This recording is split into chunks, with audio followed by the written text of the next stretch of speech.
efforts are underway in KwaZulu-Natal to ensure the stability of the Ingonyama Trust following conflicting messages about the appointment of a new board chairperson. The founder of Indonsa Yesizwe Think Tank, Professor Musa Xulu, has been weighing in on this particular battle, suggesting that this has created some degree of a rift between the AmaZulu king, Musa Xulu, and the Prime Minister of the Zulu nation, Prince Mangosuthu.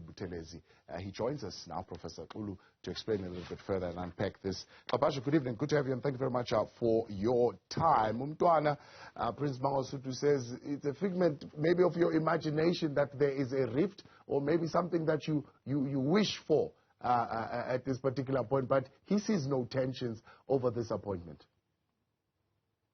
Yeah, no, it's fine. I saw that, but I did not take it seriously because you see, when I make an assertion, it's based on looking at the statements that come from him and the public statements, also media releases that come from the side of His Majesty, as well as the media releases and the write out about what happened in the meeting of Amakosi on Friday, this last Friday, when they met at the shower and came up with certain statements. For example, saying that King Misuzulu is too young to can chair the trust. Also, Inkosi Mzimela is too young to can chair the trust. You can see that the statements are contradictory one to the other, and that is indicative of people who are not talking to one another. It's called disharmony. Yeah. So that's why we as Indonsa called and prayed for them, His Majesty the King and Buthelezi, come down and to sit down and set aside the differences and come out with one position. It's not a complicated thing to do. Right. Then, of course, what happened after that this morning, there were statements that they are going to meet this week. No, certainly that's what it seems to have been the development. So talk to us about what could have led to His Majesty to decide to make a nomination outside of the normal process of what his father used to do in terms of consulting with the Prime Minister. Well, it's not the first time he made a nomination this year. He started by making a nomination of Mr. Jacob Nese, who comes from Mpumalanga. And Amakosi rose up, and Nese then declined early this year. And then the nomination of Inkosi Mzimela became a second nomination.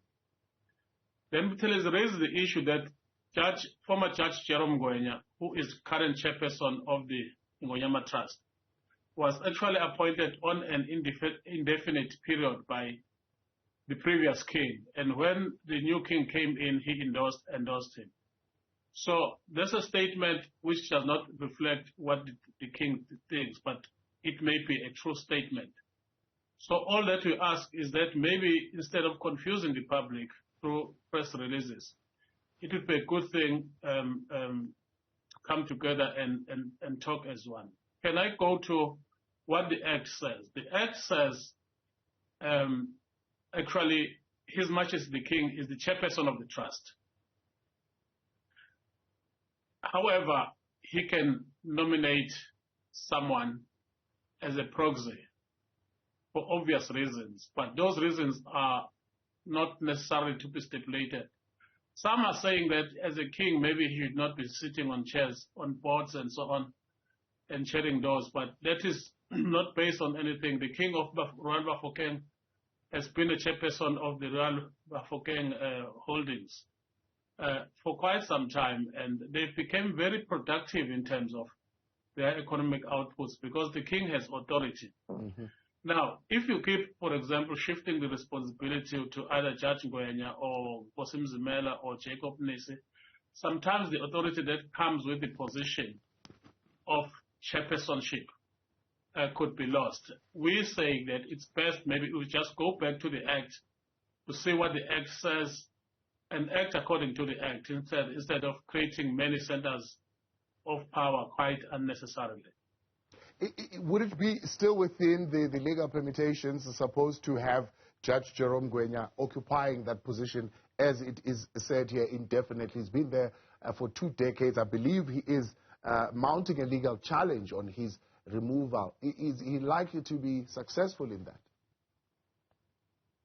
Yeah, look, at the end of the day, the Act says the king is the chairperson of the board, of the trust, of the board of trustees.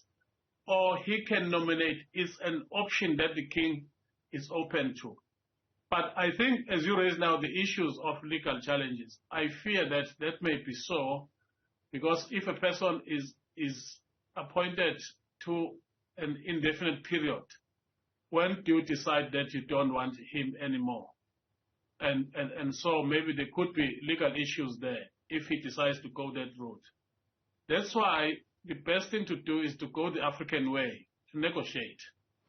Sit down around the table and negotiate.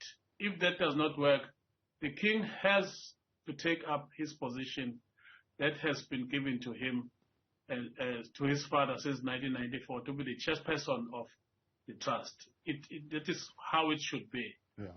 The previous king had very close relationships with Jerome Ngwenya and Inkosi Mangosuthu Buthelezi at a very, I think, very, very close range. Yeah.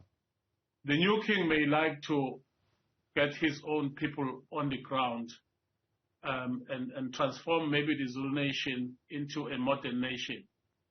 Everybody is looking at the Rwanda for King, for example, when it comes to the issues of economic development. The land, which is called Ingonyama Trust land, lies fallow, and it's not producing much for the Zulu people. The vision needs to be there, and the owner of the Ingonyama Trust, His Majesty the King, well, the trustee of Ingonyama Trust, because the land itself, I think, is actually state land. But the trustee is the king himself. It would be a good thing for the nation, for him to stamp his authority, take out this trust and run it, even if it's for a year or 2 or 3. Yeah. And then he can then later nominate somebody else to do the rest of the work, because this is for life. Yeah. So how do you triangulate this particular tension? Is this particular development creating tension between developments within the Ingonyama Trust itself and the royal family? Does it create tension between the trust and the traditional leadership? Does it create tension between the trust, the traditional leadership, and the Prime Minister? How does it work?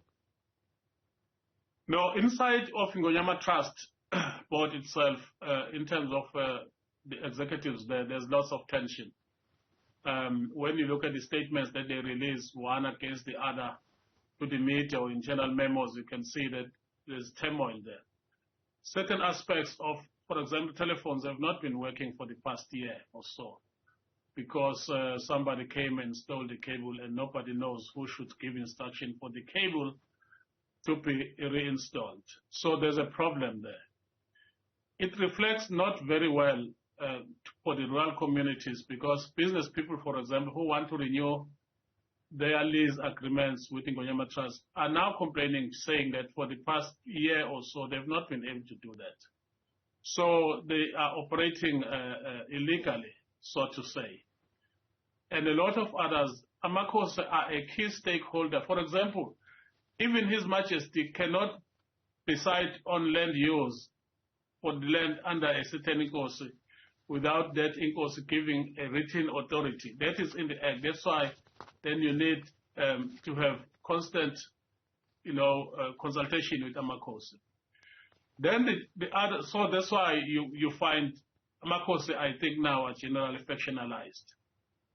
And then you find the tension of what you see, the traditional Prime Minister of the Zulus and the Zulu nation writing his own press releases. Okay, he says he was under pressure from the media to say something. Then you find somebody in the office of His Majesty writing his own press releases and releasing information, and you can see it's common sense in any organization. When people who are running the organization don't talk to each other, they send contradicting messages. And those contradicting messages, you know, KZN, what kind of a province it is. Very soon the nation will once more be factionalized. Whereas for the past 2 years, King Misuzulu has been seen as a uniting factor, uniting force, leading the nation to a modern era, to be the same as many other young kings throughout sub-Saharan Africa. Professor, we appreciate your time. Thank you very much for coming on. Professor Musa Xulu, he is the founder of Indonsa Yesizwe Think Tank.